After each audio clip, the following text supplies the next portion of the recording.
Merong energy akong nakukuha ng mga babes 'no, na nami-miss niya yung mga times na mga sweet gestures ninyo, yung couple lang na mga nakakagawa nun kagaya ng kissing, hugging, 'yan 'no, touching and all of those things 'no, na ginagawa ng couple. And I think someone here is thinking about those times, hmm.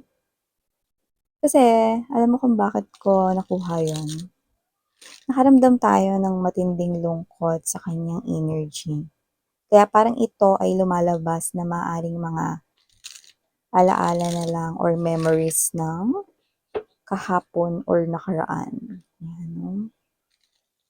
Ialamin natin yan, ano ba nangyayari dito at sino ba yan kasi parang yung energy niya 'no is parang magkahalong lungkot na nagsisisi, na parang may mga maraming inaalala, may mga gano'n 'no.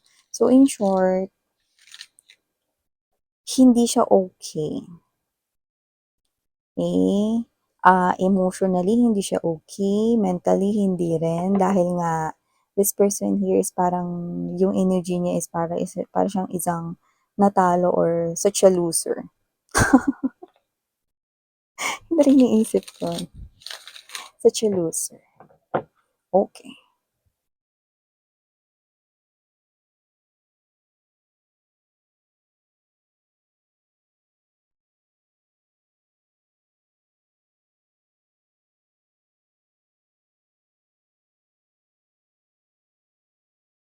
Uy,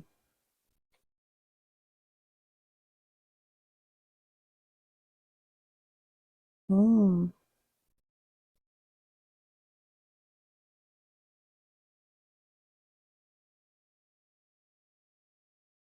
okey.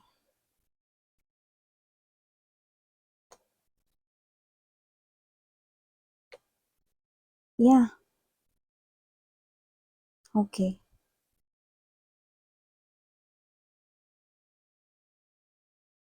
Oh,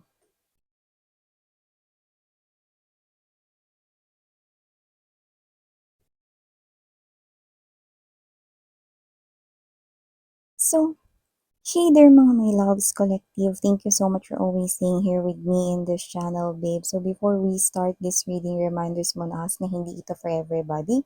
And also for today, this could be a personal reading here for someone watching. Just, take only what resonates, guys, sa inyo. So yun yung mga babes na wala po tayo ditong gender, bae, lalaki, LGBT, lahat kayo welcome here.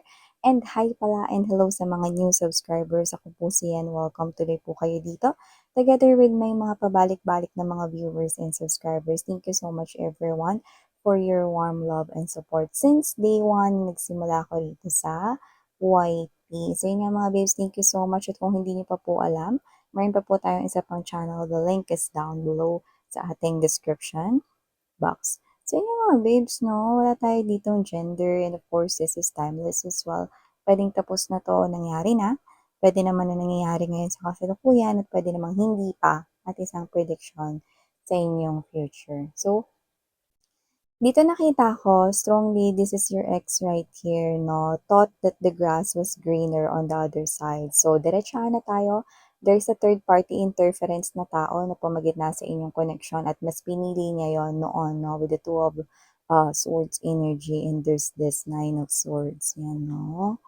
But, there's that 10 of wands up in there. Okay? So, I do see kung sino man tong energy na to, strongly your ex-person here, no, na nagdesisyon na sumakabilang relasyon. Yan mga babes, no. Sumakabilang relasyon no, sa isang person rito na posibleng ipinalit or ipinagpalit niya po sa inyo. Yun ang nakita ko rito, no. And now, this person here is feeling a lot of regret, no. Pero hindi niya ito masabi sa'yo ng diretso. This person here is suffering inside, feels like dying inside, but in silence. Yan, no? So, para ditong alam mo yung ano 'no, nagpapakita sa aking, image ngayon 'no, yung barel 'no, na may silencer ba ang tawag dun 'no? Parang yun ay klase ng energy na parang alam mo yung, feels like dying inside, yun yung energy niya 'no, pero walang nakakaalam, walang, nakakapagsabi at kahit siya hindi niya ito nasasabi sa inyo or, hindi niya ito sinasabi sa inyo ng diretso. But this person here is missing you so badly, pinagsisisihan niya rito yung nagawa niyang desisyon na sumama siya sa third party. So, kasi naman 'tong energy na 'to na this person here is sending you like a Bluetooth 'no, or an infrared? Sino mga nakagamit ng infrared na yung nataas ang kamay 'no, 'di ba, yung mga kapanahunan natin mga babes, yung infrared tsaka yung Bluetooth lang, 'di ba? So, nakita ko rito mga babes 'no, na, ginamit ko yung example na Bluetooth at tsaka infrared kasi this person here is sending you, this suffering 'no, through ah, telepathically or parang spiritually, energetically napaparating niya 'to sa inyo 'no, even though hindi siya nakikipag-communicate sa'yo in this 3D world. 3D world ito, kung saan tayo nabubuhay, kung saan niyo ako naririnig, kung saan kayo gumagawa ng everyday routine ninyo, ito 3D world 'to 'no. But this person here is connecting to you sa 5D world. Yun yung tinatawag natin na world of the dreams, 'yan 'no, kasi yung iba napapanaginipan niyo siya, kahit hindi niyo siya iniisip rito. Yung iba naman sa inyo mga babes 'no, when we say 5D world, world of dreams sa mga panaginip 'no, at saka doon puwede ka makipag-communicate 'no, spiritually, energetically. Alam mo naman, energy is buhay 'no, buhay ang energy 'no. Energy continuously flows, yun ang energy at nata-transfer ito, 'yan 'no. So, nararamdaman mo, you know, nakakita pa nga ako dito na parang ikaw minsan pakiramdam mo may tumawag sa'yo, eh, 'di ba? Parang ikaw 'to na narinig mo na may tumawag sa pangalan mo ta's paglingon mo wala naman pala 'no, or parang kung nakita mo yung kakilala mo na, "Uy, tinawag mo ba ako?" Gano'n 'no. Ikaw sasabihin sa'yo 'to na, "Uy, hindi, 'yan 'no." Kasi that is your ex connecting sa'yo 'no, naririnig naririnig mo na pati yung voice niya rito 'no. Kasi this person here is thinking about you. Yeah, alam mo naalala ko yung kanta ni Katy Perry 'no, sinong hindi nakakaalam nun 'no, sobrang hindi nalalaos yun 'no, yung thinking of you, 'di ba? Meron dun na part na, "'Cause when I'm with him, I am thinking of you."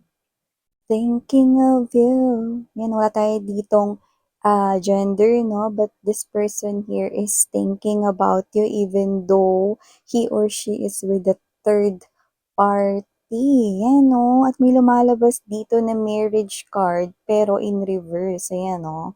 We have here the Four of Wands in reverse 'no. Dito ang naba-vibe ko na energy mga babes 'no, meron sa mga energies na 'to ng mga ex mo na nakipag-communicate sa kamag-anak mo bago siya ikasal or makikipag-communicate sa kamag-anak mo bago siya maikasal dito 'no. Kasi kukuha siya ng reaksyon rito 'no, na makakarating yung balita sa'yo na kumunik siya rito sa iyong kamag-anak 'no, at titingnan niya rito kung may gagawin ka ba 'no. Pero nakita ko dito wala kang gagawin. Yan 'no, hindi niya sasabihin ng diretso sa kamag-anak mo or sa malapit sa'yo, iba hindi kamag-anak puwedeng kaibigan basta malapit sa'yo 'no. Makikipag-communicate 'yan 'pag malapit na yung kasal niya with the third party 'no, or malapit na siyang, maitali 'no doon sa third party 'no, makikipag-communicate 'yan. Pero hindi niya sasabihin na ikakasal siya. Kumbaga parang out of, gaano katagal na hindi siya nakipag-communicate, out of the blue bigla siya makikipag-communicate dito kasi kukuha siya ng reaksyon kasi gusto niya rito na makabalik sa'yo bago siya rito maitali with the third party. Pero ang nakikita kong nangyari, hindi kayo rito sumagot. Yung iba naman na isang prediction pa lang 'to na mangyayari 'no, nakikita ko kayo ditong hindi sasagot. Wala kayo ditong gagawin. So you're gonna let this slide 'no, kasi nakita ko rito mga babes that this is you with the Three of Wands energy. Matagal mo nang na-gain ang iyong strength back to you with the Lion in here, you know. At saka yung arko na yan na papasukan or pinasukan ninyo na may mga flowers diyan, ibig sabihin may mga opportunities na kayo ritong magaganda na nakikita at maliwalas na rin yung fest ninyo, tingnan niyo. Yun 'no, 'di ba? Maaliwalas na yung inyong face dito 'no, hindi na kayo Hagardo Versosa. Hindi na rin kayo problemado. So, yung iba talaga sa inyo, maaaring nakalimutan niyo na siya or nakalimutan niyo na yung feelings niyo sa kanya, 'no? Yeah, parang, you remember the boy or the girl, but you don't remember the feelings anymore. Nakakanang, 'di ba?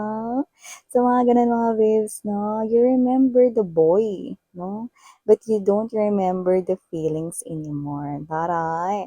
So, dito nakikita ko, 'no, na kabaliktaran, 'no? Ng nararamdaman mo at mararamdaman mo towards this ex of yours, ang nararamdaman niya rito, itong malupitan, 'no? With this Three of Swords energy, heart of the reading is the Moon card energy, Eight of Swords. Ibig lang sabihin nito mga babes, 'no, na itong bagay na 'to ay hindi mo na malalaman, pero dahil kumo-connect siya sa'yo sa 5D world, 'no, strongly yun, 'no, kumbaga kung 1 to 100 lang tayo at 100 ang highest, mas nag-exceed pa siya ron. Posibleng 200%, 'no, na nakakalampas pa siya rito sa pag-connect sa iyong energy. Kaya nakakarinig ka na rito ng voice niya na parang may tumawag sa pangalan mo tapos wala, 'di ba? Wala namang tumawag sa name mo 'no, tapos napanaginipan mo siya rito tapos hindi mo alam. Tapos sa panaginip mo, lagi siyang humihingi ng saklolo, 'no. Tulong, tulong, saklolo. Kailangan niya ng tulong mo, 'yan 'no, kahit hindi ikaw si Mang Jose, 'di ba? Kailangan niya ng tulong mo. Saklolo, saklolo, tulungan mo ako, 'yan 'no, na hindi maikasal sa third party na ito, 'yan 'no. Pero I think it's too late. It's already over between the both of you. Matagal na. Masyugal na, 'no?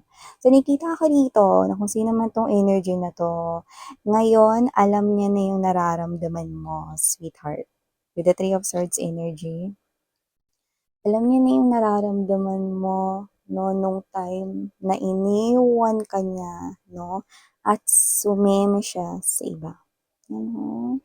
Alam niya na yung pakiramdam na naitarak niya sa'yo rito 'no, na 3 espada pero feels like 10 espada 'no. Ngayon siya naman yung nakakaranas ng sakit. Alam niya na yung feeling mo. Noon kasi parang hindi mo ma-explain kung gaano ka ka-hurt sa ginawa niya, eh, 'di ba? Hindi mo ma-explain kung gaano ka nasaktan sa ginawa niya 'no, like it's too much for you to bear, pero you cannot describe it with this person 'no, and even nakita ko rin na parang wala pa siyang naging pakialam sa'yo 'no, like this person here is, someone na do not really care about your feelings nung time na yon. Pero ngayon, naiintindihan niya na 'no, at mukhang na-master niya pa rito yung nararamdaman mo kasi nararamdaman niya na ngayon, eh. Nararanasan niya na ngayon, eh, 'no, yung naranasan mo noon na pain 'no, and with this, 'yan, 9 of Swords energy, yan 'no. And there's this 'no, this is the Ten of Swords, this is the Nine of Swords energy, no judgment, okay? I do see that this person here is someone na nagko-connect sa'yo rito dahil gusto niya ng bumalik sa feeling mo 'no, pero wala na, naitali na siya sa third party. Tsaka na-realize niya na nung kumunik siya rito sa closest friends mo or sa yung family member or kamag-anak dito, dun pa lang na-realize na it's over and done, 'no? But the heartache lives on inside. Naku, sa tingin ko sa dami ng mga kanta 'no, na ating nakukuha rito 'no, sa tingin ko this person here 'no, plays a lot of sad songs 'no, sad love songs, sad broken-hearted songs because this person here feels like that he lost a gem, a true gem 'no, at yun ay walang iba kundi ikaw 'no. So nakikita ko rito na patuloy ka lang rito na nagbi-build sa iyong life na 'tong nakakaloka. Nagtitiis na lang po siya sa third party rito 'no.